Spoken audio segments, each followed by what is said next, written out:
Hey guys, Saturday, August 17th, and just tooling around Leelanau Peninsula today, trying to kill some time.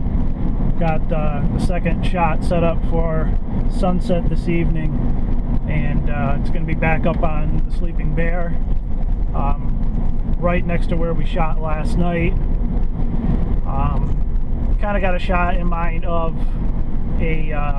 there's this tree. It's kind of interesting.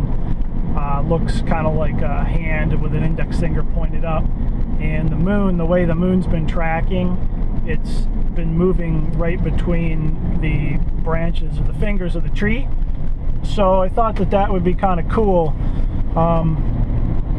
Might use a reverse grad filter in that as well to kind of tone down the moon just a bit to balance out the exposure. We'll see how that looks. But other than that, it's just kind of laid back day. It's like 78 today. I think today's the hottest it's been since I've been up here. And just driving around out here at Pyramid Point, checking that out a little bit. And it's kind of cool. Pyramid Point's neat. There's a lot of old barns and such from the old days that are now on the National Lakeshore property, so they're protected by the government, and so they're just maintained, and they're really kind of cool. Some cool photographic opportunities there as well. I'm gonna head back into Glen Arbor and just visit some of the galleries downtown. Look around. There's a lot of galleries, a lot of arts up in Leelanau Peninsula, which is really cool. A lot of wine being produced up here, a lot of vineyards, cherry groves, lots of that stuff going on. Really cool area of Michigan. So I'm going to go check out some of the galleries and just see what they've got in there, and perhaps in the future maybe try to get featured in one of the galleries. We'll have to wait and see. What else? Kind of rough again, sleeping last night in the truck, getting a little tired of laying on the front seat here. But hey, you know, nature photography, landscape photography isn't for the meek. So this is easy.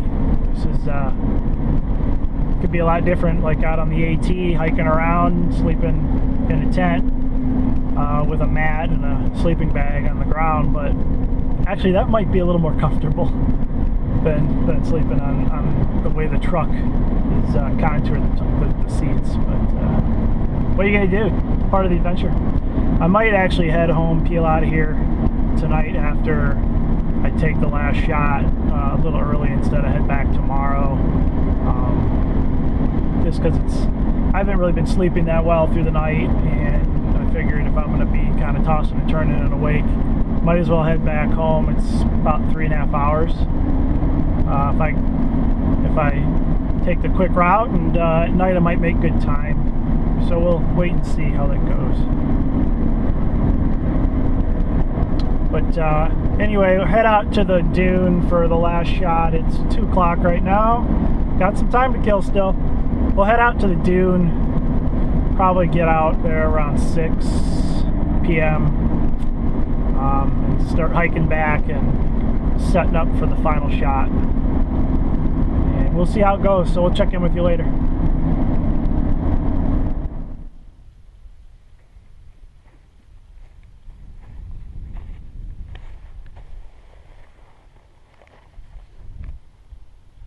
So as you might have guessed, not everything always goes according to plan, and that certainly is the case here today.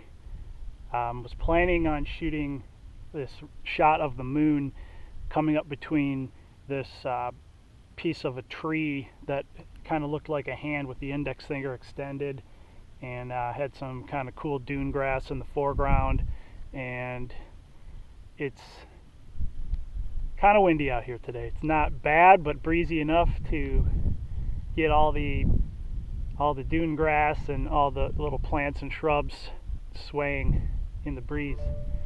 So that's not going to work, obviously, with a longer exposure. And that's going to definitely be the case here with the 4x5. So, backup plan. Settled on this dune that's kind of collapsing over here off to my right. And it's kind of got a cool texture. Actually, when I was hiking out here the first day, when I came up on Thursday, I passed it and I kind of looked at it and noted the textures in it and thought it might look kind of cool with the sunset and some of the deep shadows in it. So set up off over there to my right using the 120 millimeter again, and the sand basically is metering at zone 5. So, and there's not much difference between, there's about one stop difference between the sky and the sand, so it doesn't look like I'll need much control. Might put the polarizer back in to blue up some of that sky, but I don't really have a lot of the sky in the shot. I'm really more trying to focus on the texture in that sand dune over there, and the shadows, and then the kind of reddish light that's hopefully going to be bathing it shortly in the next maybe another hour. Anyway, looks like the moon was going to be nice tonight too. It's looking near full, but was not to be. So anyway, we'll see how this shakes out.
Well, that's it.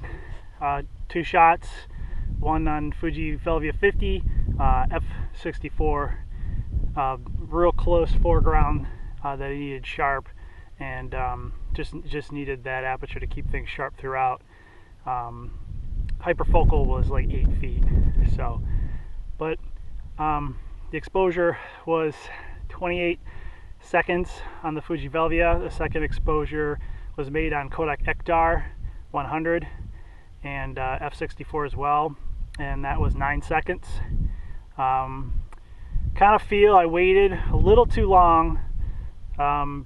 Started to lose some of that really nice pinky reddy sun cast, the beautiful light on the dune formation behind me, but we'll see. Velvia is known for vivid color, and Ektar is supposed to be contrasty, so might have caught it. I think I should have squeezed it a little little sooner, but you know, that's photography, live and learn. Also, I made a note that I probably should have put a grad filter, maybe the two-stop hard, just in the upper corner of my composition. The sky was metering one stop difference earlier when the sun was higher, but as it went down, the band, as the sun got closer to the horizon, generally that area gets much brighter, and that band was about in the zone 8 area, so might be okay. Probably would have been better to put the grad in, but we'll see. Anyway, I was gonna stay one more day, stay tonight, and try to shoot something tomorrow and roll back downstate tomorrow, but I think I'm gonna get out of here. I think I'm gonna head out. I've had enough of sleeping in the truck. Next time I'll definitely bring a tent and a sleeping bag and a ground cushion, or stay in the camper. But it was fun, and certainly got to practice my craft, and that's what's important, being out here in nature, practicing my craft, and just enjoying being alive. So we'll see how it all turns out. I'm gonna head back.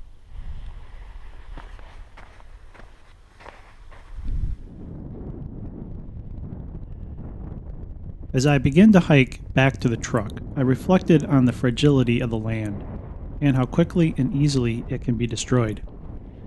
While on the Sleeping Bear, I noticed that someone had made a fort-type structure out of the dead trees that are found up here.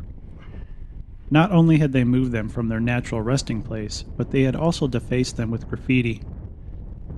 I feel that as photographers, it is not only our duty to capture images of the landscape to share with others, but to also become stewards of the land and do what we can to protect it.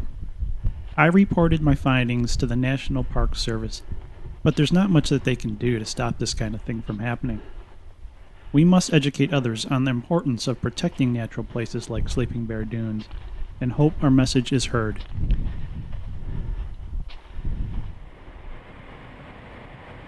I began the long drive back home, leaving Sleeping Bear Dunes at 10 p.m. It was a long trip, but it was also very rewarding, and I look forward to future returns to the Sleeping Bear Dunes.